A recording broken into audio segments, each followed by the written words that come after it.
I'll get you, Sonny.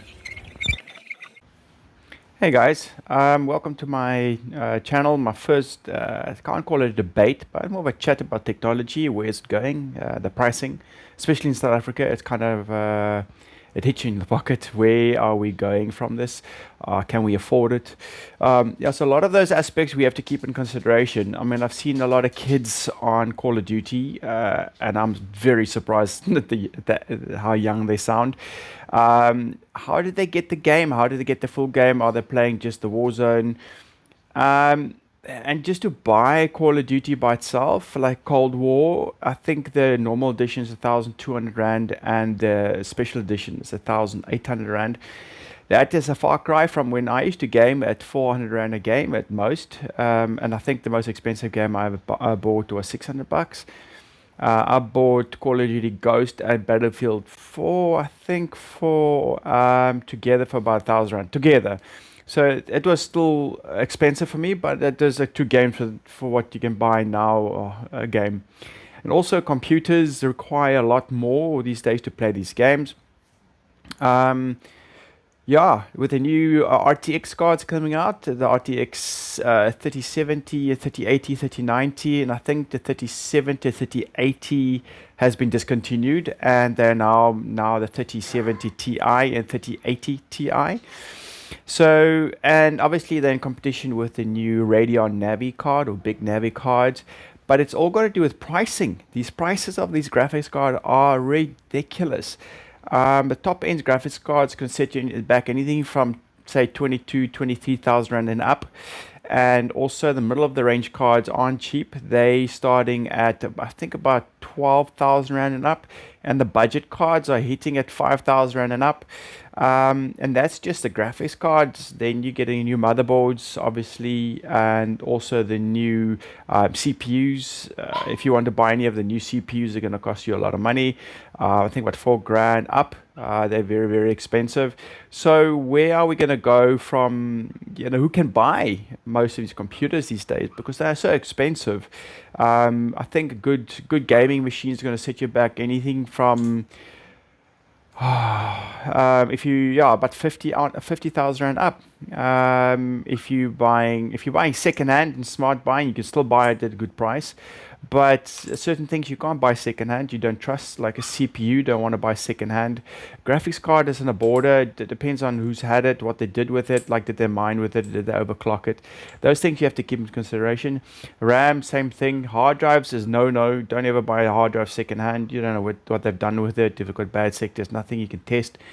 Unless you have a test bench, you can test it when you buy it. But yeah, it's computers are expensive.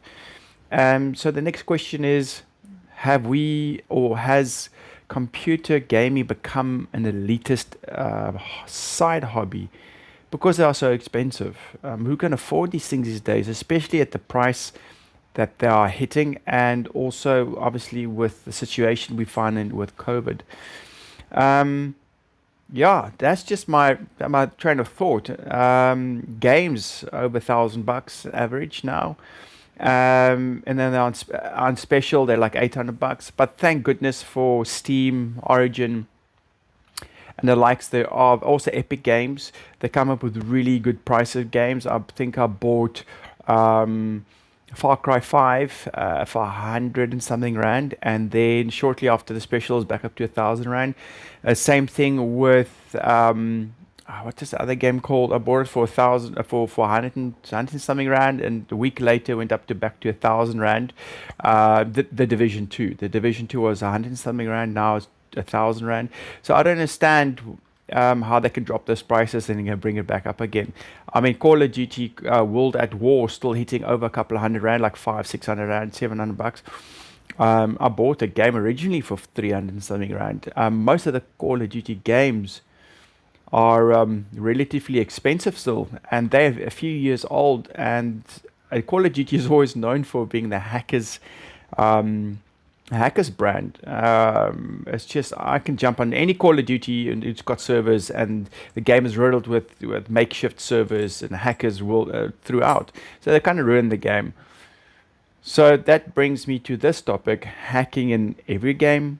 especially the Call of Duty. It makes it so unfair and unfun to play. I mean, you work all day long, you come back, and now you want to play a game, and then you get killed by some snot-faced, pimple popping, Britney Spears chewing bubblegum chewing individual.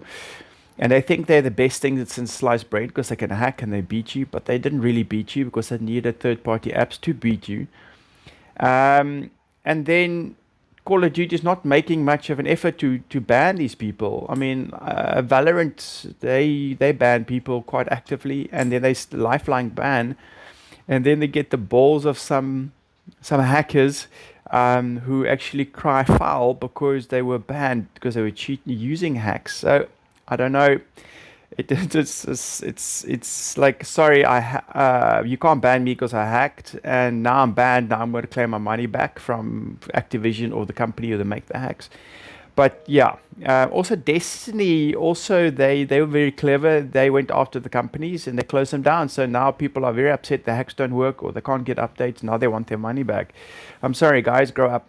Grow a pair of balls and play the game like normal people.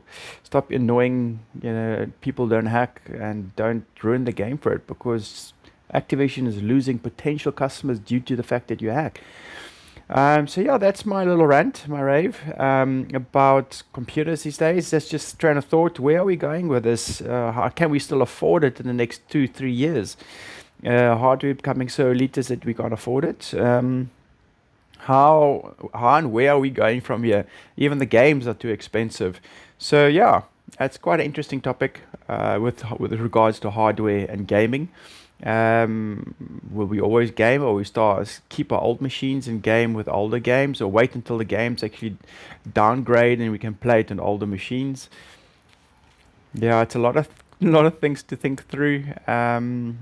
As for, yeah, how much do we have in our pocket and what can we afford?